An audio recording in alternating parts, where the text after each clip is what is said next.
இயேசு கிறிஸ்துவின் நாமத்தினால அன்பின் வாழ்த்துக்கள். இன்றைக்கு நான் தேவாரத்தில் நினைக்கிறேன். மீக 4ஆம் அதிகாரம் 4வது வசனத்துல அவனவன் தன் தன் திராட்சை செடியின் நிழலிலும் தன் தன் அத்தி மரத்தின் நிழலிலும் பயப்படுத்துவார் இல்லாமல் உட்காருவான், சேனைகளுடைய கர்த்தரின் வாய்க்கு சொல்லிட்டு வசனம் இருக்குங்க.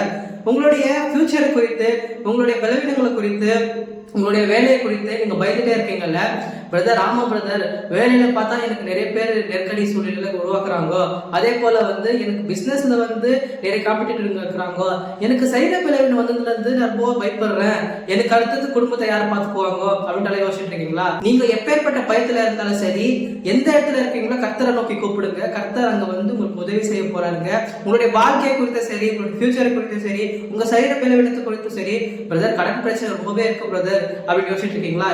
எதுல இருந்தாலும் கர்த்தர் உங்களை மீட் கொள்ள போறாரு. உலகத்துல இருக்கிற ஜனங்களை பாருங்களேன், அவங்க என்னதான் பிரச்சனை வந்தாலும் ஒரு பாசிட்டிவ் மைண்ட் செட்டோட இருக்கிறாங்க. ஆனா நம்ம கிறிஸ்தவர்கள் இப்ப எப்படி இருக்கிறாங்கன்னு கேட்டீங்கன்னாக்கா, ஒரு சின்ன எலுமிச்சை பழத்தை பார்த்தா கூட பயந்துடுறாங்க. ஆனா இயேசு கிறிஸ்துவின் நாமத்தினால உங்களுக்கு எப்பேற்பட்ட பயம் இருந்தாலும் இன்னைக்கு போகுதுங்க. கர்த்தர் உங்க மேல் மேலும் ஆசீர்வதிக்குவார். இயேசு கிறிஸ்துவின் நாமத்தினாலே உங்க பயம் எல்லாமே இன்னைக்கு போகட்டும். உங்களுடைய ஃபியூச்சரை குறித்து ஒரு நல்ல திட்டம் இருக்குதுங்க. கர்த்தர் உங்க மேல பெரிய நோக்கத்தை வைத்திருக்கிறாரு. Thank you so much. God bless you.